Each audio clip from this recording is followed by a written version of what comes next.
Bismillahirrahmanirrahim. Assalamualaikum warahmatullahi wabarakatuh. Pertama-tama dan paling utama, marilah kita menjadikan puji syukur kehadirat Allah Subhanahu wa Ta'ala sehingga kita dapat berkumpul di tempat ini. Langsung saja, perkenalkan, nama saya Firmansyah, NIM 2022 021007, jurusan Sistem Informasi, semester 4. Pada kesempatan kali ini, saya akan menjelaskan materi mengenai sistem terdistribusi. Langsung saja untuk materinya. Yang pertama, di mana saya akan menjelaskan ada 5 materi. Yang pertama, pengenalan sistem terdistribusi. Yang kedua, RPC. Yang ketiga, Thread Client Server Agent. Yang ketiga, sistem operasi. Dan yang terakhir, yang keempat adalah komponen file service interface. Nah, di mana yang pertama itu kita membahas mengenai pengertian sistem terdistribusi. Seperti kita ketahui, sistem terdistribusi adalah suatu sistem yang terdiri dari beberapa komputer yang saling terhubung dan bekerja sama untuk mencapai tujuan bersama. Komputer-komputer ini biasanya berada dalam jaringan yang saling terhubung, yang dimana contohnya itu adalah satu komputer dengan komputer lain itu saling terhubung dan memiliki tujuan yang sama atau pekerjaan yang sama. Selanjutnya di tujuan sistem terdistribusi. Nah, yang pertama itu keterandalan, yang kedua kinerja, yang ketiga skalabilitas, dan yang terakhir yang keempat fleksibilitas. Nah, yang pertama kita bahas dulu keterandalan, yang dimana sistem terdistribusi memungkinkan untuk membagi beban kerja sehingga jika satu komputer mengalami masalah, komputer lainnya masih dapat menjalankan tugasnya.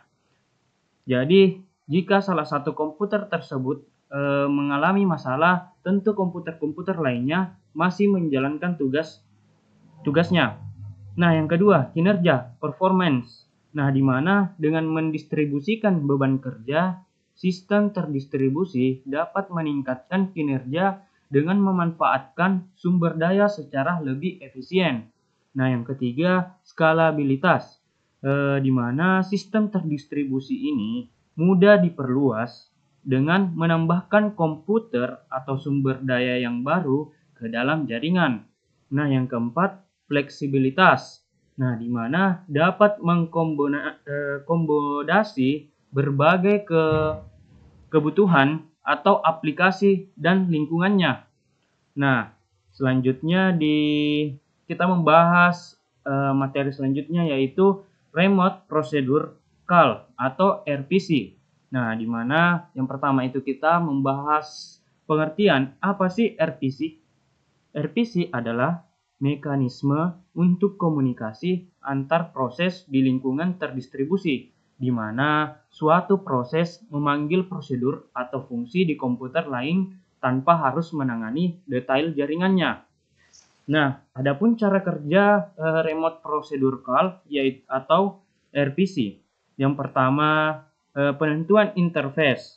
Nah, di mana penentuan interface ini mengembangkan penentuan antarbuka RPC atau Remote Procedure Call yang mencangkup nama fungsi, parameter, dan tipe data yang dibutuhkan.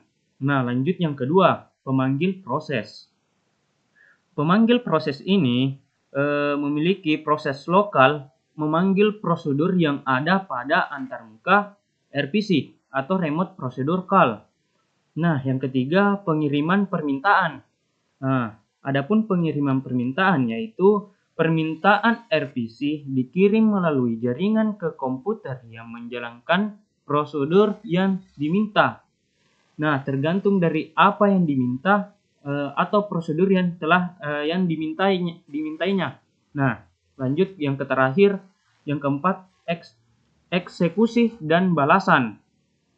Nah, di mana eksekusi dan balasan ini adalah proses pada komputer menerima, menjalankan prosedur, mengirimkan balasan kembali ke proses pemanggil asli.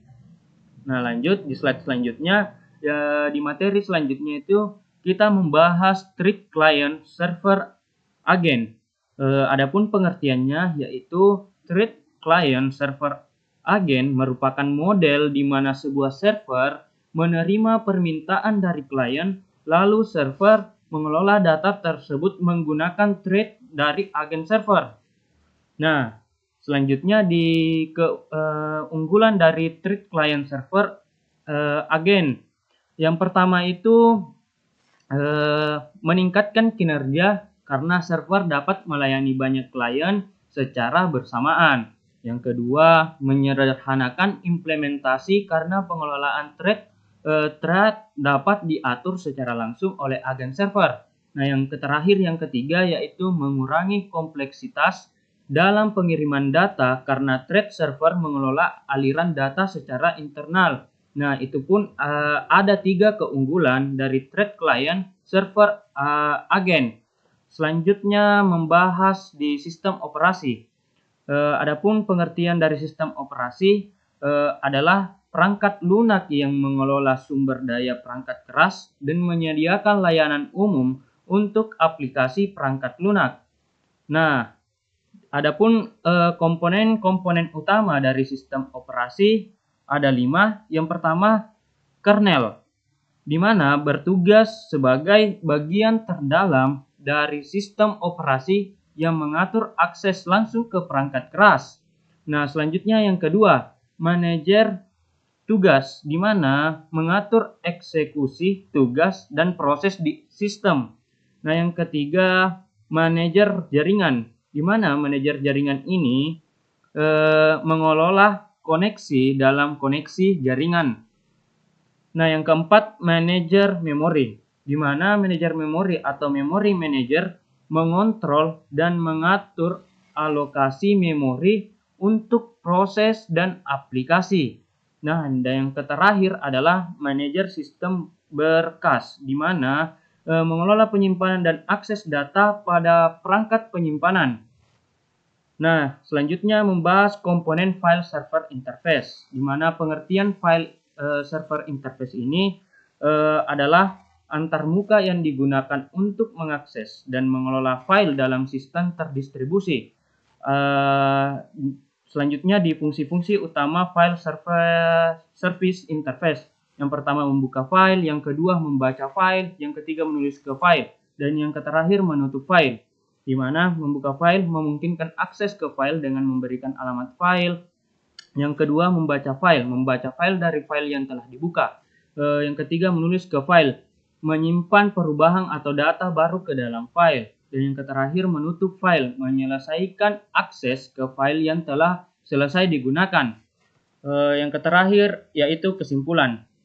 Adapun kesimpulan dari materi sistem terdistribusi yang telah saya tadi bahas adalah materi ini telah memberikan pemahaman yang mendalam tentang konsep-konsep dasar dalam sistem terdistribusi, penggunaan remote producer call (RPC), lalu untuk komunikasi antar proses, model thread client, lalu server agen dalam meningkatkan efisiensi server, peran server komponen-komponen utama dalam sistem operasi, serta pentingnya file